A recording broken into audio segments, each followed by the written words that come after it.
Hello, नमस्कार। लक्ष्य academy Himachal के ऑनलाइन प्लेटफॉर्म में आप सबका स्वागत है। तो आज हम हिंदी साहित्य में करेंगे भारतीय काव्य शास्त्र। भारतीय काव्य शास्त्र।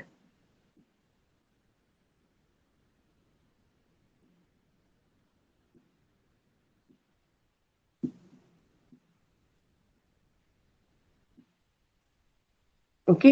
तो जो भारतीय काव्य शास्त्र से अभिप्राय है कि हमने जो है संस्कृत काव्य शास्त्र यहाँ पर पढ़ना है।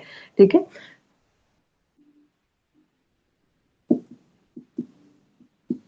अब जो भारतीय काव्य शास्त्र है उसको हम संस्कृत काव्य शास्त्र भी कह सकते हैं, क्योंकि देखिए जो हमारी हिंदी है, जिस हिंदी साहित्य को हम लोग पढ़ रहे हैं, तो हिंदी की जो जननी है वो संस्कृति है। ठीक है। जैसे जो हिंदी भाषा है उसको हिंदी तक पहुंचने के लिए बहुत से पड़ावों से होकर गुजरना पड़ा था। तो संस्कृत जो है हिंदी की जननी है। ठीक है। जैसे पहले संस्कृत थी, उसके बाद संस्कृत का रूप परिवर्तित हुआ, संस्कृत से पाली। ओके। फिर पाली से अपभ्रंश हो गया, पाली से प्राकृत हो गया, अपभ्रंश हो गया, अवहट हो गया। ठीक है। पाली के बाद प्राकृत हो गया, फिर अपभ्रंश है।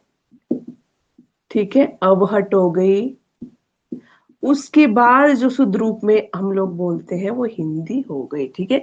मतलब जो हिंदी है उसको हिंदी तक पहुंचने के लिए बहुत से पड़ावों से होकर गुजरना पड़ा था। और ये हिंदी जो है इसकी जननी क्या है? संस्कृत है। ठीक है। तो हमने जब भारतीय काव्य शास्त्र पढ़ना है तो इसमें हमें संस्कृत के जो आचार्य है प्राचीन काल में उनके क्या मत थे काव्यों को लेकर, वो चीजें भी हमें पढ़नी पड़ेगी। ठीक है। फिर हिंदी के जो आचार्य हैं उनके बारे में पढ़ना पड़ेगा। जो पाश्चात्य विचारक है उनके बारे में भी इसमें हमें पढ़ना है। ओके।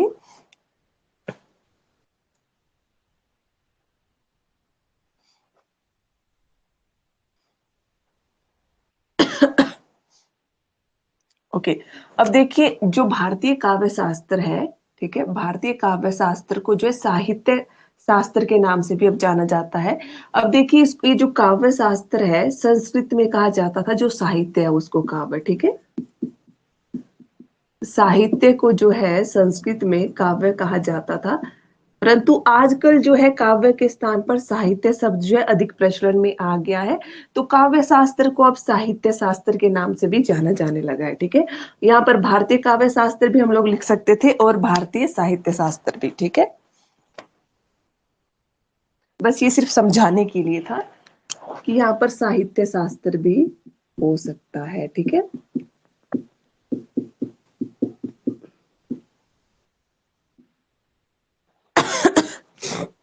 ओके।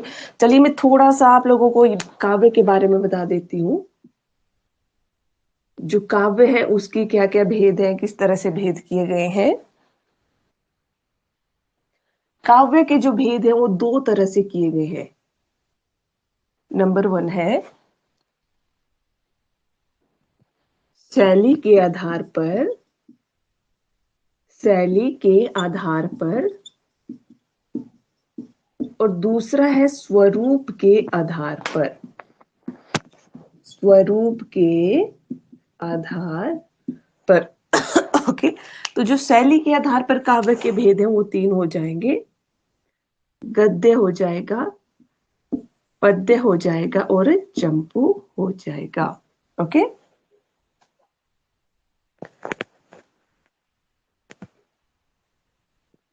ओके। अब स्वरूप के आधार पर क्या होगा? स्वरूप के आधार पर जो काव्य के भेद है दो तरह के हो जाएंगे, दृश्य काव्य और श्रव्य काव्य। ठीक है।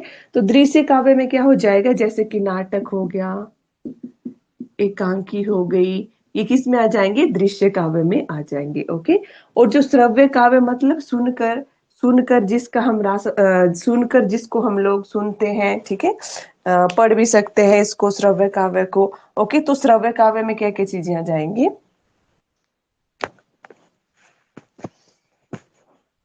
इसके भी दो भेद है, प्रबंध काव्य और मुक्तक काव्य। ठीक है। प्रबंध काव्य और मुक्तक काव्य, ठीक है। अब देखिए जो प्रबंध काव्य होता है, प्रबंध में क्या होता है, मतलब इसमें कुछ नियम होते हैं, ठीक है। जैसे कि कौन सा किस तरह से छंद प्रयोग करने हैं, कोई ना कोई इसमें नियम बने होते हैं, ठीक है। और जो मुक्तक होता है वो बिल्कुल मुक्त होता है, इसमें कोई नियम नहीं होते हैं। इसमें जो कवि है वो अपने हिसाब से किसी भी छंद का प्रयोग कर सकता है, ठीक है। आगे चलकर प्रबंध काव्य के भी दो भेद किए गए हैं, महाकाव्य और दूसरा हो जाएगा खंड काव्य, ठीक है। प्रबंध काव्य के ही भेद है ये। तो जो महाकाव्य होते हैं वो क्या होते हैं, महाकाव्य होते हैं जिनमें सर्गों की संख्या 8 या 8 से अधिक हो, ठीक है। 8 या 8 से अधिक हो। महाकाव्य में एक मुख्य कथा के साथ लघु कथा होगी, ठीक है। ये वाला टॉपिक ना अपने में ही बहुत बड़ा टॉपिक है। ये तो बस जनरल सा आप लोगों को समझाने के लिए कि काव्य के कितने भेद हैं, ठीक है। ये टॉपिक ही खुद में, जैसे महाकाव्य के क्या भेद है, सर्ग कितने हैं, क्या इसकी कंडीशन होगी, ये सारी चीजें भी आप लोगों को साहित्य में पढ़ने को मिलेंगी, ठीक है। तो खंड काव्य क्या होता है, खंड काव्य में किसी एक लघु कथा को जो है बताया जाता है खंड काव्य में, ओके।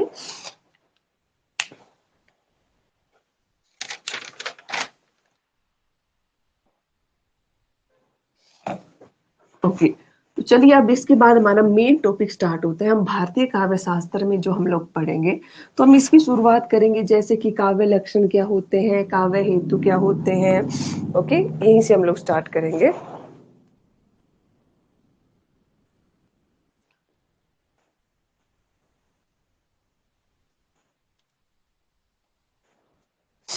ओके, तो सबसे पहले करेंगे काव्य लक्षण। काव्य लक्षण, ओके। अब ये जो काव्य लक्षण है, काव्य लक्षण जैसे कि संस्कृत आचार्यों ने अपने मत दिए हैं इसमें, ओके। भारतीय आचार्यों ने अलग, हिंदी के विद्वान हैं उन्होंने अलग मत दिए हैं, पाश्चात्य ने अलग मत दिए हैं, ठीक है। तो इसके जो काव्य लक्षण है इसको भी हम तीन तरह से पढ़ेंगे। एक संस्कृत, संस्कृत आचार्यों के काव्य लक्षण, ठीक है, संस्कृत के काव्य लक्षण। दूसरा हम पढ़ेंगे जो हिंदी के विद्वान है, ठीक है, हिंदी विद्वानों के काव्य लक्षण, सॉरी। नेक्स्ट हम पढ़ेंगे पाश्चात्य विद्वानों के काव्य लक्षण, ओके। देखिए इसमें संस्कृत के हमें पढ़ने पड़ेंगे हिंदी साहित्य में, ठीक है। आप लोग ये मत सोचना कि हम हिंदी साहित्य पढ़ रहे हैं तो संस्कृत का क्या काम है। हमें संस्कृत के काव्य लक्षण भी देखने पड़ेंगे क्योंकि संस्कृत हिंदी की जननी है, ठीक है। तो जो हिंदी साहित्य की जो शुरुआत हुई वो प्राचीन समय से हो रही है, तो उसमें जो प्राचीन समय में संस्कृत भाषा प्रयोग की जाती थी।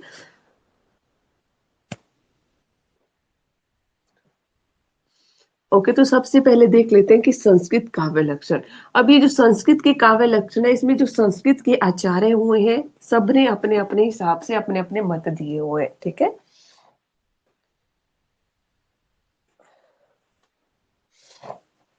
ओके, तो हेडिंग डाल लेनी है संस्कृत काव्य लक्षण। ओके, तो पहले नंबर पर है, अब जो संस्कृत काव्य लक्षण होंगे तो हमें संस्कृत में ही देखने पड़ेंगे और यहीं से क्वेश्चन आता है, संस्कृत में ही लाइनें पूछ ली जाएंगी, ओके। तो सबसे पहले है भामह। भामह, तो भामा ने क्या कहा है, शब्दार्थों सहित काव्य लिखेंगे, शब्दार्थों सहित काव्यम गद्य पद्य च दधीदा। शब्दार्थों सहित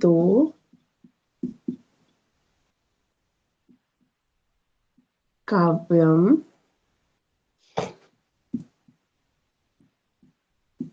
गद्य पद्य च तदीदा, ओके। तो ये भामा का काव्य लक्षण है। दूसरे नंबर पर आ जाइए, दंडी तो दंडी क्या कहते हैं?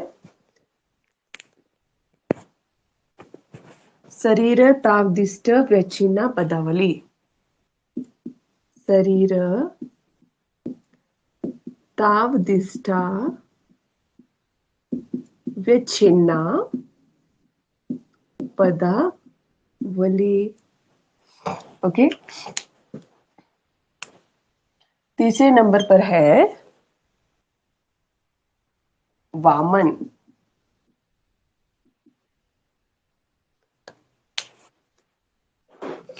तो वामन कहते हैं काव्य शब्दार्थो गुणालंकार। काव्य शब्दार्थो गुणा अलंकार। ओके। मतलब काव्य में शब्द अर्थ होने चाहिए, गुण होने चाहिए, अलंकार होने चाहिए। ठीक है। चौथे नंबर पर है रुद्रट। तो रुद्रट कहते हैं ननु शब्दार्थो काव्यम। ननु शब्दार्थो काव्यम। ओके। नेक्स्ट है आनंद वर्धन। आनंद वर्धन।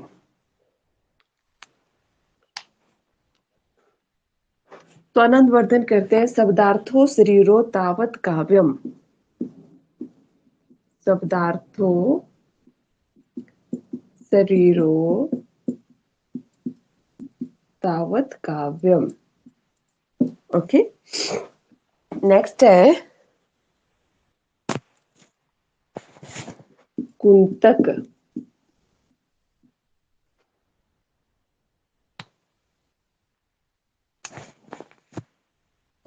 तो कुंतक कहते हैं शब्दार्थो सहितो वक्र कवि व्यापार शालिनी।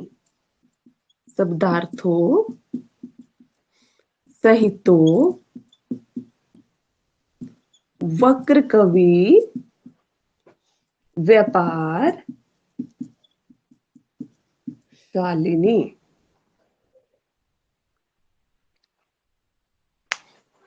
ओके। नेक्स्ट है विश्वनाथ। विश्वनाथ की तो सबको पता ही होगी क्योंकि बहुत बार टेट में तो बहुत बार विश्वनाथ ही पूछे जाते हैं। ठीक है। पर एलटी हिंदी पीएचडी में तो डिटेल में पढ़ना पड़ेगा।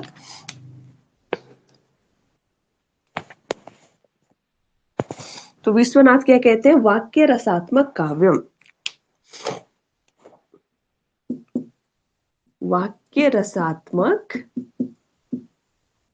काव्यम। ओके। नेक्स्ट है जगन्नाथन।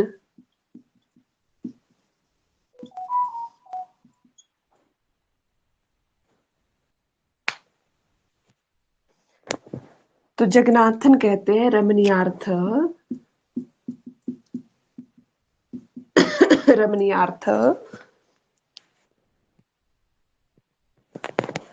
प्रतिपादकः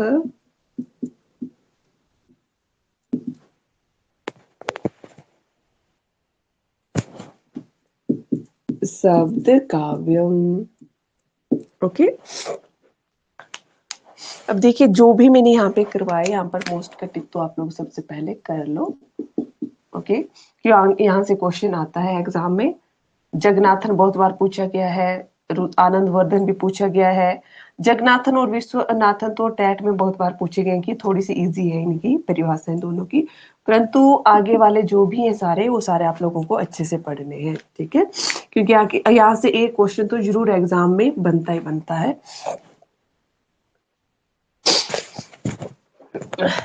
ओके। तो नेक्स्ट करते हैं ये संस्कृत काव्य लक्षण हो गए। अब हम करेंगे हिंदी काव्य लक्षण।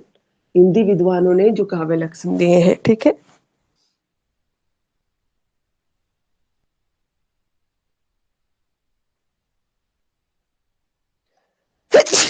सॉरी।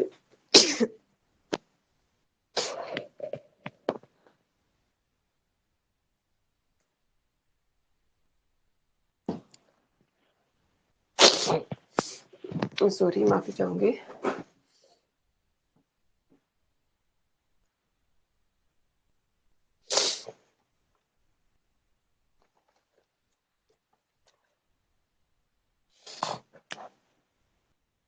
अब यहाँ पर हिंदी काव्य लक्षण आ जाएंगे, ठीक है, हिंदी विद्वानों के।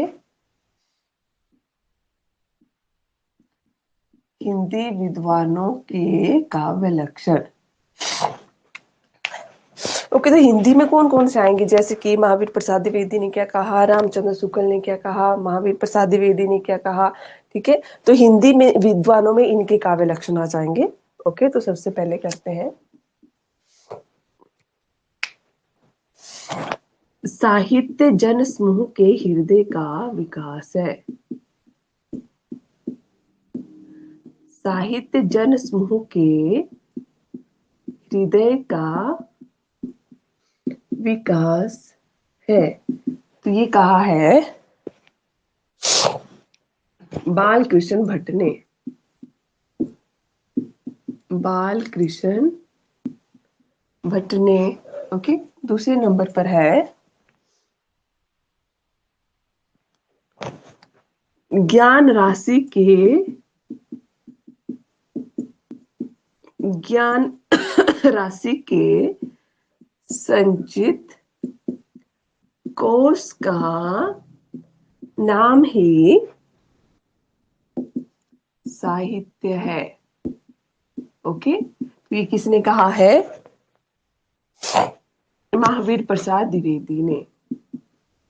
महावीर प्रसाद द्विवेदी। ओके, तीसरे नंबर पर है परिभाषा,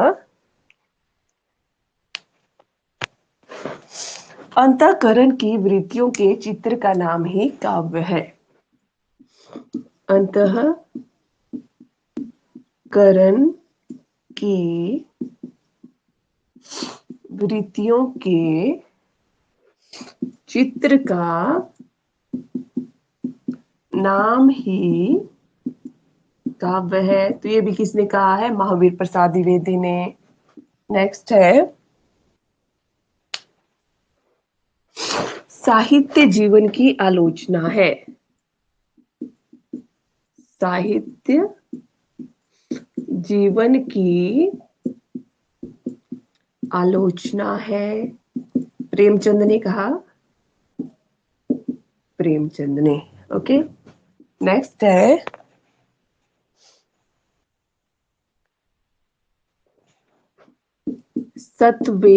सत्वोद्रक या हृदय की मुक्त अवस्था।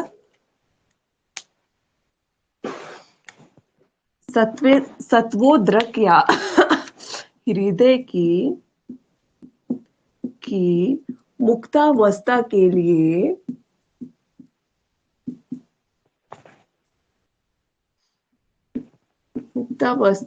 लिए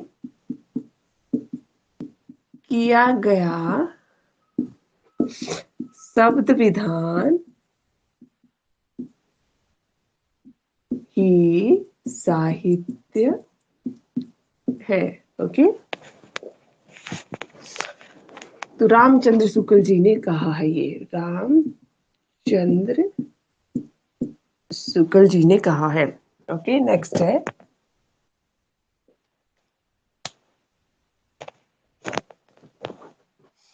ओके नेक्स्ट है साहित्य वह है जिसे चरस खींचता हुआ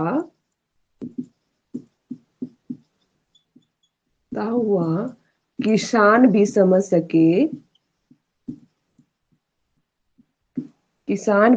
सके और पढ़ा लिखा और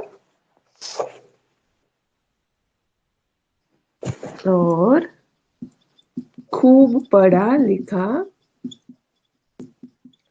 भी समझ सके। बहुत ही जरूरी है ये वाले भी परिभाषा, महात्मा गांधी ने कहा था ये, ठीक है, महात्मा गांधी। ओके। तो साहित्य वह है जिसे चरस खींचता हुआ किसान भी समझ सके और खूब पढ़ा लिखा भी समझ सके। तो ये महात्मा गांधी ने कहा था। ठीक है। ओके, नेक्स्ट है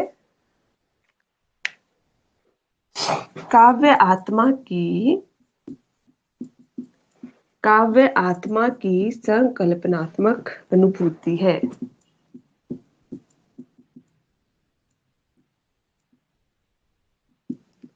अनुभूति है तो जयशंकर प्रसाद ने कहा। जयशंकर प्रसाद। ओके। उसके बाद है कविता हमारे परिपूर्ण क्षणों की वाणी है। कविता हमारे परिपूर्ण क्षणों की वाणी है, ये सुमित्रा नंदन पंत ने कहा। सुमित्रा नंदन पंत ने। ओके। ओके, नेक्स्ट है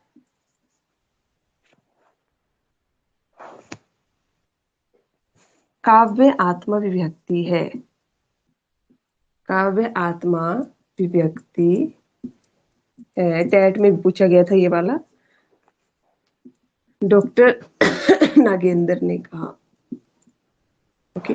अब देखिए काव्य लक्षण हिंदी में भी बहुत सारे हैं, पर जो जरूरी है सिर्फ वही मैं यहाँ पर बता रही हूँ जो बहुत ही जरूरी है। ठीक है, और भी चीजें हैं इसमें। तो साहित्य जन समूह के हृदय का विकास है, बालकृष्ण भट्ट ने कहा। जन राशि के संचित कोश का नाम साहित्य है, महावीर प्रसाद द्विवेदी ने कहा। ओके। अंतःकरण की वृत्तियों के चित्र का नाम काव्य है, महावीर प्रसाद द्विवेदी का है। साहित्य जीवन की आलोचना है, मोस्ट है प्रेमचंद का। ये भी मोस्ट है। सत्वद्रक क्या हृदय की मुक्तावस्था के लिए किया गया शब्द विधान साहित्य है, रामचंद्र शुक्ल का है। साहित्य वह है जिसे चरस खींचता हुआ किसान भी समझ सके और खूब पढ़ा लिखा भी समझ सके, महात्मा गांधी की है ये। काव्य आत्मा की संकल्पनात्मक अनुभूति है, जयशंकर प्रसाद का है। कविता हमारे परिपूर्ण क्षणों की वाणी है, सुमित्रा नंदन पंत का। काव्य आत्मा विभक्ति है, डॉक्टर नागेंद्र ने कहा। ओके। तो ये हो गए हिंदी के विद्वान। उसके बाद हम पाश्चात्य विद्वानों के काव्य लक्षण देख लेते हैं।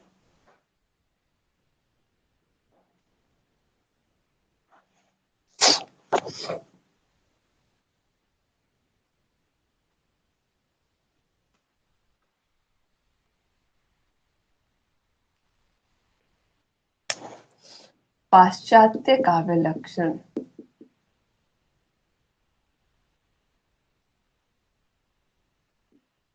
ओके, तो पहले नंबर पर है कविता हमारे प्रबल भावों का कविता हमारे प्रबल भावों का सहज उच्छलन है।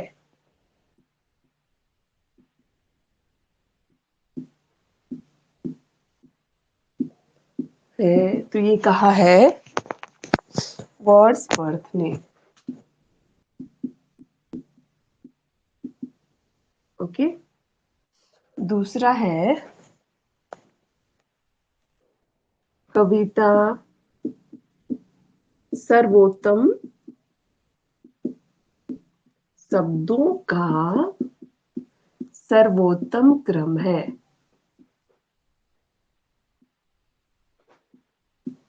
क्रम है, तो ये कोलरिज ने कहा।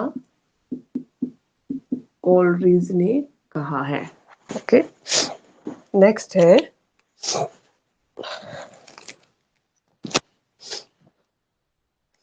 कविता सौंदर्य का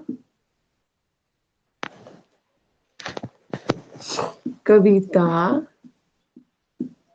सौंदर्य का लयात्मक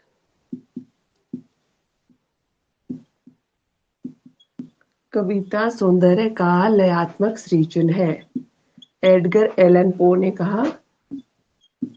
एडगर एलन पो। कविता मूलतः जीवन की आलोचना है। कविता मूलतः जीवन की आलोचना है। तो ये किसने कहा है? मैथ्यू अर्नोल्ड ने।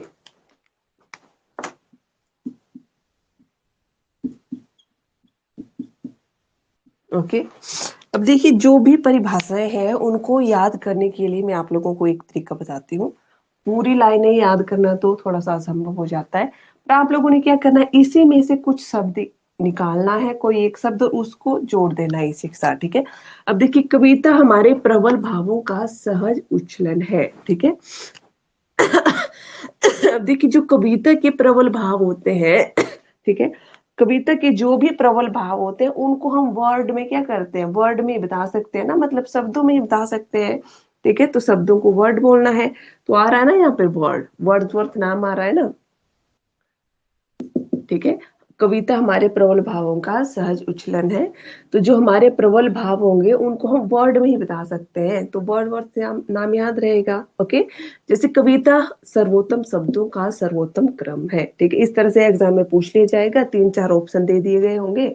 अब देखिए, यहाँ पे कॉलरिज शब्द आ रहा है, कॉलरिज मतलब कॉलेज शब्द आ रहा है, ठीक है।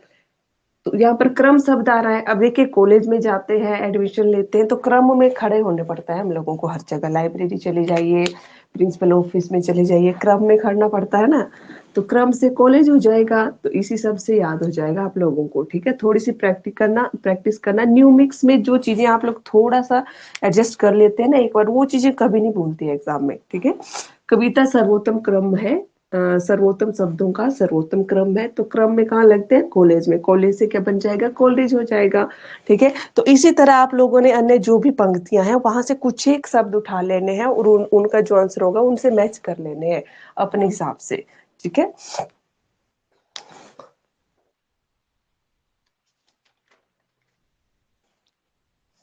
ओके, अब हम करते हैं नेक्स्ट, काव्य लक्षण हो गया, अब हम करेंगे काव्य हेतु।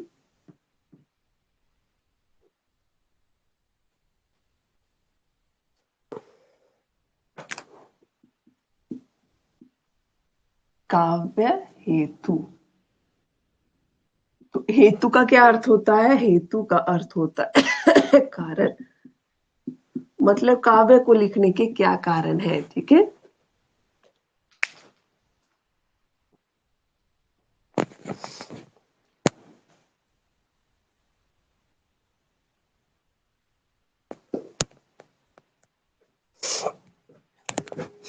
ओके। अब जो संस्कृत काव्य शास्त्र में 3 काव्य हेतु माने गए हैं, संस्कृत काव्य शास्त्र में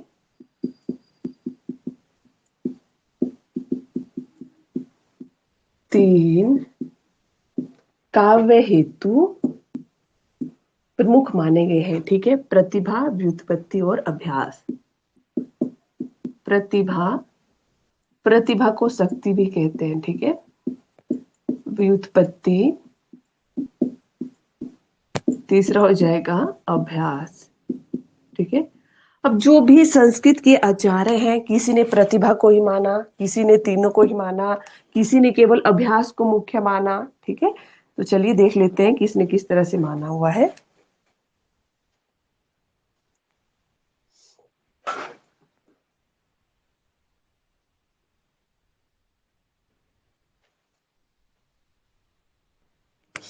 ओके, प्रस्तोता लिख लो एक साइड, प्रस्तोता, और किसने कौन सा काव्य हेतु माना है?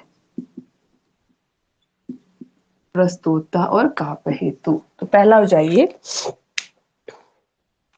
आचार्य भामह ने, आचार्य भामह ने केवल प्रतिभा को ही काव्य हेतु माना है। ओके, इन्होंने प्रतिभा पर ही ज्यादा जोर दिया हुआ है। दूसरे नंबर पर है दंडी, तो दंडी ने प्रतिभा, शास्त्र ज्ञान और अभ्यास, इनको काव्य हेतु माना हुआ है। ओके, यहां से क्वेश्चन आता है, यहां से भी क्वेश्चन एग्जाम में आता है, ठीक है। नेक्स्ट है रुद्रट और कुंतक, रुद्रट और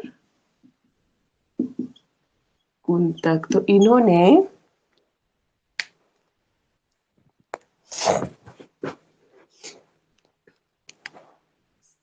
शक्ति, व्युत्पत्ति और अभ्यास को काव्य हेतु माना हुआ है। ओके, फोर्थ नंबर पर है आचार्य वामन। आचार्य वामन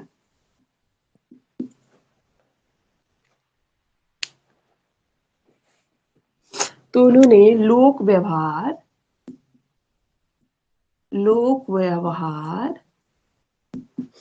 विद्या व प्रकीर्णन को, ठीक है, लोक व्यवहार विद्या व प्रकीर्णन को इन्होंने काव्य हेतु माना है।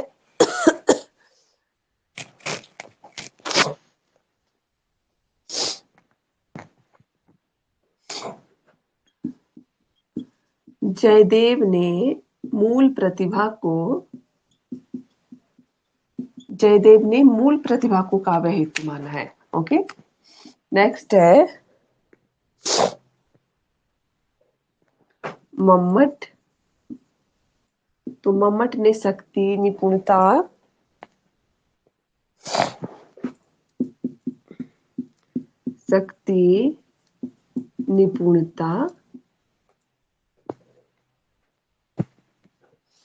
और अभ्यास, शक्ति, निपुणता व अभ्यास को मम्मट ने काव्य हेतु माना है।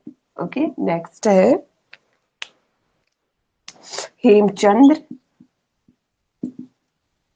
हेमचंद्र ने केवल प्रतिभा को, ओके, उसके बाद है जगन्नाथन।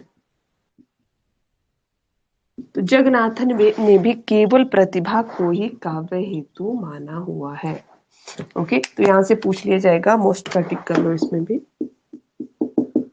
ओके, जैसे यहां से पूछ लिया जाएगा कि आचार्य भामह ने काव्य हेतु माना है, 3 ऑप्शन दे दिए गए होंगे, प्रतिभा, व्युत्पत्ति, अभ्यास या शास्त्र ज्ञान। ठीक है, तो क्या आंसर हो जाएगा? प्रतिभा को माना है। ठीक है, दंडी ने प्रतिभा, शास्त्र ज्ञान और अभ्यास को माना हुआ है। ठीक है, रुद्रट और कुंतक ने शक्ति, व्युत्पत्ति और अभ्यास को काव्य हेतु माना है, और आचार्य बामन ने लोक व्यवहार विद्या और प्रकीर्णन को। ठीक है, तो इसका क्वेश्चन इस तरह से पूछा जाता है कि लोक व्यवहार विद्या प्रकीर्णन, इसमें क्वेश्चन पूछ लिया जाएगा कि आचार्य बामन ने, जैसे 3 ऑप्शन दे दिए गए होंगे, आचार्य बामन ने किसको काव्य हेतु नहीं माना है?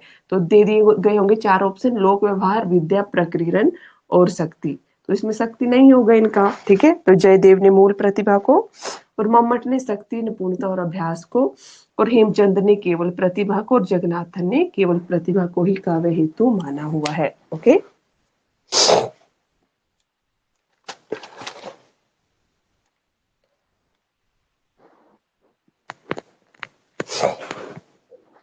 ओके, प्रतिभा, व्युत्पत्ति और अभ्यास, इनके बारे में थोड़ा सा कर लेते हैं आगे डिटेल में।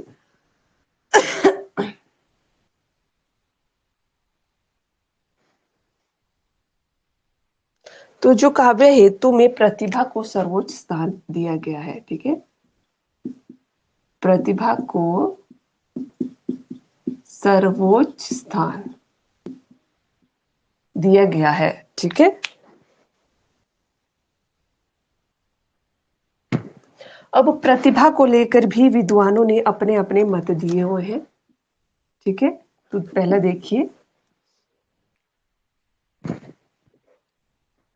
प्रतिभा नव नवोमेश शालिनी,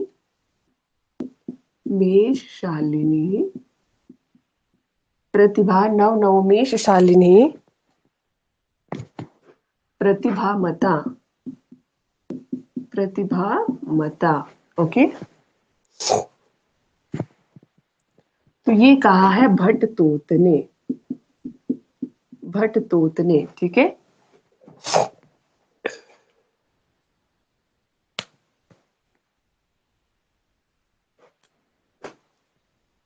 ओके, दूसरे नंबर पर आ जाइए। दूसरे नंबर पर है मम्मट। तो मम्मट ने कहा है शक्ति कवित्व बीज रूपम, शक्ति कवित्व बीज रूपम, ठीक है, ये मम्मट ने कहा है प्रतिभा को लेकर, ठीक है। तो जो प्रतिभा है इसको सर्वोच्च स्थान दिया गया है तीनों काव्य हेतुओं में।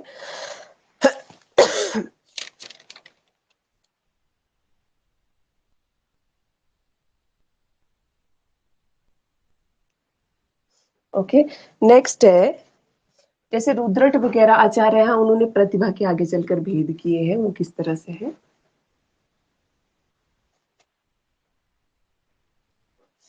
रुद्रट रुद्रट ने प्रतिभा के दो भेद किए हैं, पहला है सहजा और दूसरा है उत्पाद्य, उत्पाद्य, ठीक है, सहजा और उत्पाद्य। और उसके बाद है राजशेखर ने भी प्रतिभा के दो भेद किए हैं, कार्यत्री प्रतिभा और भावित्री प्रतिभा। राजशेखर दो भेद किए हैं प्रतिभा के, कार्यत्री प्रतिभा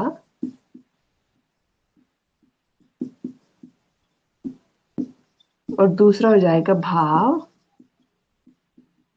इत्री प्रतिभा। ओके,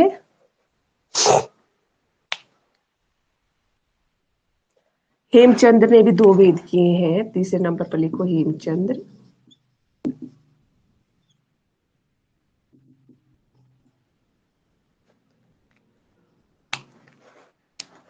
सहजा व औषधि। ओके, तो ये हेमचंद्र ने किए हैं भेद। पूछे जाते हैं यहाँ से भी एग्जाम में कि रुद्रट ने कौन कौन से भेद किए हैं। सहजा उत्पाद्य, राजशेखर ने कार्यत्री भावित्री और हेमचंद्र ने सहजा और औषधिक। ओके, तो ये तो हो गया प्रतिभा। उसके बाद देखते हैं व्युत्पत्ति के बारे में।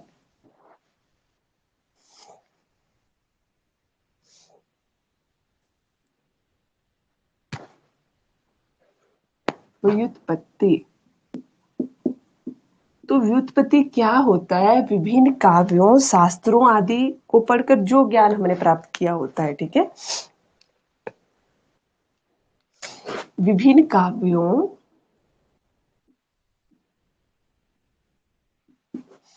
विभिन्न काव्यों शास्त्रों व लोक व्यवहार से प्राप्त ज्ञान को व्युत्पत्ति सॉरी सॉरी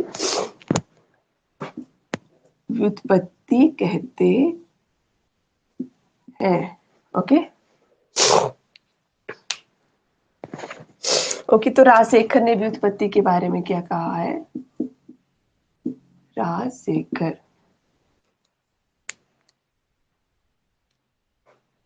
उचितानुचितो उचिता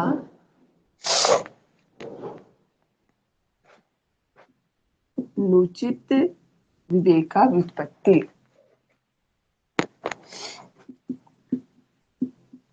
विवेको व्युत्पत्ति। ओके, उचित और अनुचित का विवेक क्या है, व्युत्पत्ति है राजशेखर के अनुसार, ठीक है। ओके, उसके बाद है अभ्यास। तो दूसरा काव्य हेतु व्युत्पत्ति है और तीसरा क्या था, अभ्यास। अभ्यास,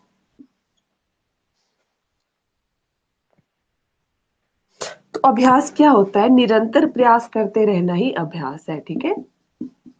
निरंतर प्रयास करते रहना ही अभ्यास है। ओके, अब आचार्य मंगल ने अभ्यास को काव्य का मूल हेतु माना है। आचार्य मंगल ने अभ्यास को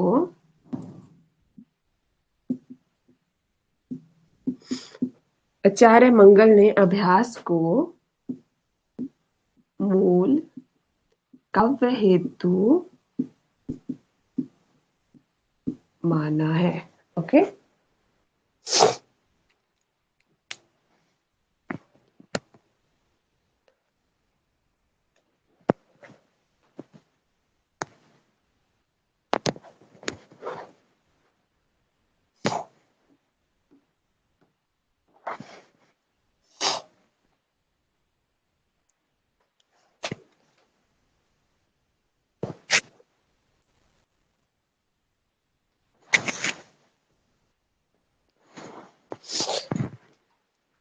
ओके, अब कर लेते हैं कि पाश्चात्य काव्य हेतु क्या क्या है। पाश्चात्य काव्य हेतु फर्स्ट नंबर पर है अरस्तु व होरेस ने, अरस्तु व होरेस, तो अरस्तु और होरेस ने जो है अनुकरण को काव्य हेतु माना है। ठीक है, अनुकरण। ओके,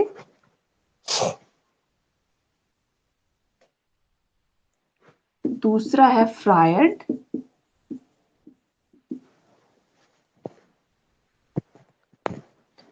फ्रायड ने अभुक्त काम की प्रेरणा, ठीक है, फ्रायड ने जो है अभुक्त काम की प्रेरणा को काव्य हेतु माना है। ओके,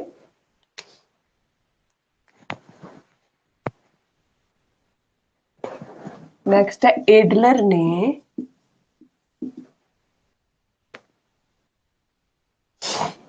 एडलर ने अह की स्थापना को काव्य हेतु माना है। ठीक है, फोर्थ नंबर पर है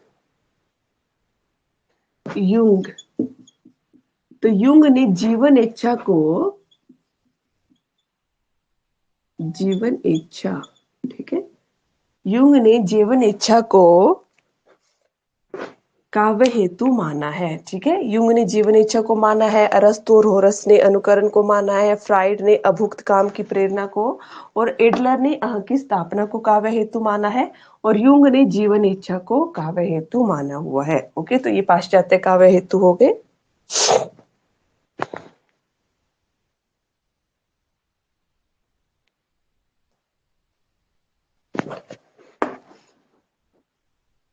ओके, अब नेक्स्ट देख लेते हैं इसमें कि जो भारतीय काव्य शास्त्र में है इसमें हम किन किन संप्रदायों को पढ़ने वाले हैं।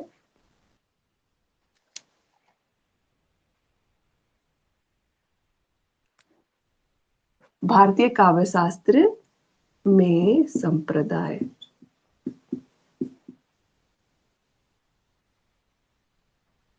ओके, तो सबसे पहले है रस संप्रदाय पढ़ेंगे हम।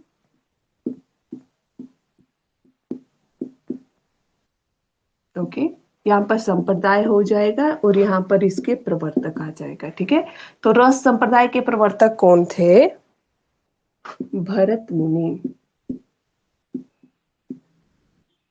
ओके, दूसरे नंबर पर है अलंकार संप्रदाय, अलंकार संप्रदाय, तो अलंकार संप्रदाय किसका हो जाएगा? आचार्य भामह इसके प्रवर्तक है, आचार्य भामह। ठीक है, अलंकार संप्रदाय के प्रवर्तक है। तीसरे नंबर पर है रीति संप्रदाय, रीति संप्रदाय, तो रीति संप्रदाय के प्रवर्तक है आचार्य वामन, आचार्य वामन। ओके, नेक्स्ट है ध्वनि संप्रदाय, ध्वनि संप्रदाय, तो ध्वनि संप्रदाय के प्रवर्तक कौन है? आचार्य आनंदवर्धन,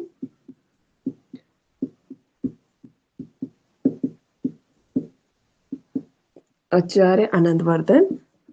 उसके बाद है वक्रोक्ति संप्रदाय, वक्रोक्ति संप्रदाय,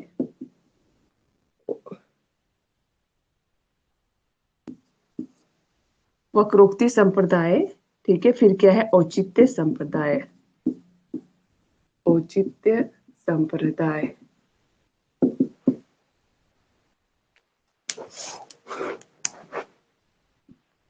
वक्रोक्ति संप्रदाय कुंतक का है और औचित्य संप्रदाय क्षेमेंद्र का। ओके ओके तो भारतीय काव्य शास्त्र में ये जो संप्रदाय है, सबसे पहले रस संप्रदाय हो जाएगा। तो रस संप्रदाय का प्रवर्तन किसने किया था, भरत मुनि ने किया था। ओके उसके बाद अलंकार संप्रदाय है, तो अलंकार संप्रदाय के प्रवर्तक कौन थे, आचार्य भामह थे। फिर रीति संप्रदाय है, रीति संप्रदाय के प्रवर्तक आचार्य वामन हो गए। ओके उसके बाद है ध्वनि संप्रदाय, तो ध्वनि संप्रदाय आचार्य आनंदवर्धन का है। ओके और वक्रोक्ति संप्रदाय आचार्य कुंतक का है और औचित्य संप्रदाय आचार्य क्षेमेंद्र का है। ये मोस्ट है सारे, क्योंकि संप्रदायों से भी क्वेश्चन पूछ लिए जाते हैं कई बार एग्जाम में। ओके जैसे कि पूछ लिया जाएगा कि रस संप्रदाय के प्रवर्तक कौन थे, आचार्य भरत मुनि हो जाएगा। ठीक है अलंकार संप्रदाय के प्रवर्तक आचार्य भामह हो जाएगा। एक क्वेश्चन इस तरह से आएगा कि आचार्य वामन ने कौन सा संप्रदाय चलाया था, तो आचार्य वामन ने रीति संप्रदाय चलाया था। ठीक है और आचार्य आनंदवर्धन किस संप्रदाय से संबंधित थे, तो ध्वनि संप्रदाय से। ठीक है वक्रोक्ति संप्रदाय किसका था, कुंतक का है। और औचित्य संप्रदाय के प्रवर्तक कौन हो जाएंगे, आचार्य क्षेमेंद्र हो जाएंगे। ठीक है तो ये भारतीय काव्य शास्त्र में ये जो 6 संप्रदाय हैं इनको हम लोग पढ़ेंगे नेक्स्ट क्लास में। ओके तो रस संप्रदाय से हम लोग स्टार्ट करेंगे। ठीक है ओके तो आज की क्लास में इतना ही। Thank you.